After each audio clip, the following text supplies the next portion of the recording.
ASIS International is a global community of security practitioners, each of whom has a role in protection of assets, people, property, and our information. From entry-level managers to CSOs to CEOs, from security veterans to consultants and those to transitioning from law enforcement or military, the ASIS community is global and diverse. Let us understand more about ASIS certifications from an esteemed veteran, Major Niti CJ. A very warm welcome, ma'am. Shaurya, firstly, thank you so much for inviting me on your podcast. This is such a great initiative. I must compliment you and your team for this effort. Please tell us about your certifications from ASIS, ma'am, and as well as the cybersecurity domain. Yeah, so ASIS was, I really am grateful to my mentor. He has been my academy adjutant, Colonel Kamal Kishore, who's now working with the GO. And he is also heading the ASIS chapter in Mumbai. And he was the one who guided me that, Niti, your understanding of intelligence in a military setup vis-a-vis a corporate setup. So, how investigations happen here in the corporate setup, all those nuances, it was like a refresher thing. I didn't do the course as such, but I was an active member for 2 years. I've been an active member. I've been attending their various events. And cybersecurity is inherent to our information security setup. So that's how my interest in cyber conflicts, cybersecurity has always been there. It has been there since the beginning of my career in the Indian Army.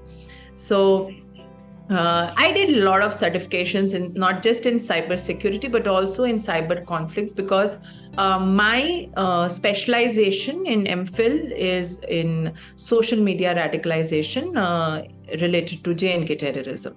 So to understand this, it is very imperative to understand the essence of cyber conflict and the essence of cybersecurity and so on and so forth, all the other peripherals of the cyber space. So that's how my interest in cybersecurity, though I've never been in the army also much into the security aspect. It has been more into the intelligence and acquisition aspect. Can you please elaborate more about the ASIS certification? What is the procedure? How much does it cost? And what are the roles that are useful with this certification? So ASIS gives certification in information security they also give certification as an investigator. There are certifications for fraud investigations. There are a lot of certifications, and I won't say it's a very affordable membership to begin with if you haven't yet set your foothold in the corporate setup.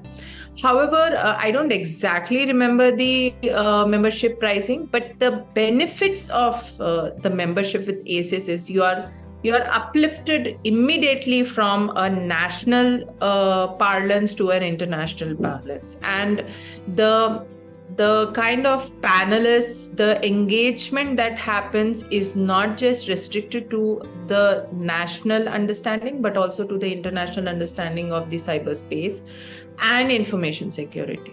So if someone wants to take it in the first go, they might feel that it is quite an expensive membership. However, it comes with a lot of learning value, lot of benefits in terms of training. They have these small little training workshops that keep happening, especially for women in security. They have a separate chapter, which is again very beneficial for somebody who is stepping out from the armed forces and want to pursue career in information and security.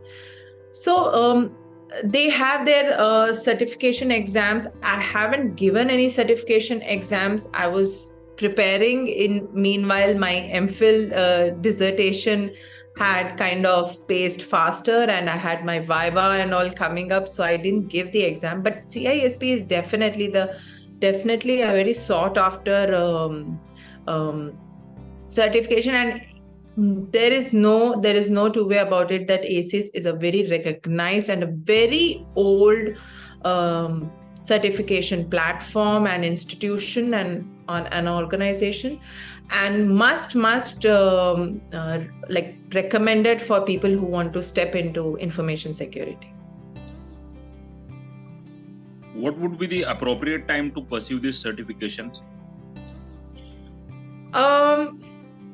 Before getting into any certifications, let it be not just restricted to this subject matter, any certification, the first step when the moment anybody is planning their exit from the armed forces, the first thing they have to see is what are the niche areas they are looking at making a way into.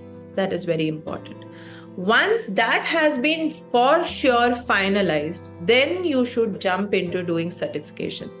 Otherwise, you can accumulate certifications, but if you don't have that learning value, if you don't have that understanding of these terms, the deeper understanding of the terms related to the cyberspace, or for it, whatever, if you are looking at risk management, threat analytics, whatever it is, if you don't have basic understanding and you hold a certification, that will again put you at a in a poor light.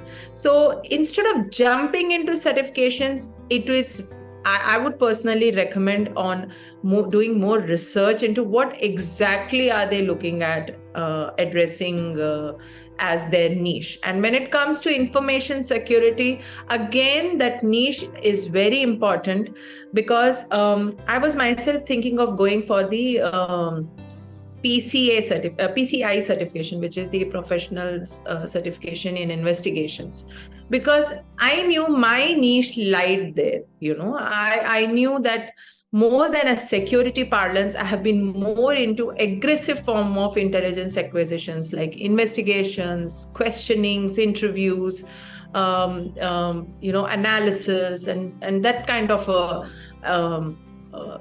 intelligence tradecraft, human acquisition, social media intelligence acquisition. So it has been more in an aggressive role that I have been. So I knew that somewhere when it comes to security, I personally felt I might not be suitable in that role. And more than certification, one should look at putting on paper, putting on in front of the the team wherever they are going for the interviews. They should look at putting forth their experiential learning. Theoretical learning everybody can acquire. Today you buy a certification course and you just do the course. Most of them are self-paced. ASIS, however, the courses are not self-paced. There are exams. There are specified examination centers where you have to go and give the examination. So they have a very organized syllabus, and they have to that's how it goes. So more than getting into certification, like I have kind of, while I was handling projects in my corporate experience, I was also into building the team. And for me, the first thing which I would say is, okay, the certifications are fine, but I would like to meet the individual. So, one has to understand that what is the approach of the organization where you are stepping forth in. And most of them, trust me, certification can be like, the 19-20 difference. Like that is the 19-20 ka, like, that is the difference we are looking at. Rest is your depth in the subject matter. All that matters in your interviews, all that matters in pitching yourself is your depth in understanding in the subject. Great. In short, can you tell us about the Toastmaster role that you have worked for a brief period of time? Okay, so Toastmaster is a voluntary thing. It's not a engagement as such, a professional or a corporate engagement. Anybody who wishes to improve their speaking skills generally join the Toastmasters clubs. So Toastmaster International is renowned worldwide when it comes to public speaking and enhancing your storytelling skills. And it was suggested to me by one of our armed forces veteran, and she's herself a distinguished Toastmaster. So she said, okay, you can join and just see if that works for you. And it was a great learning experience, how to engage the audience by speaking on very simple issues, by using your communication skills, your public speaking skills.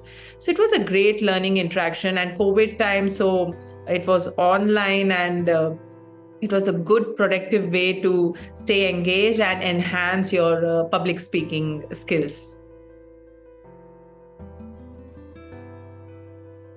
That's all. Thank you so much for your valuable time, ma'am. I'm sure whatever experience you have shared will be a asset to all the audience. Thank you so much for the opportunity.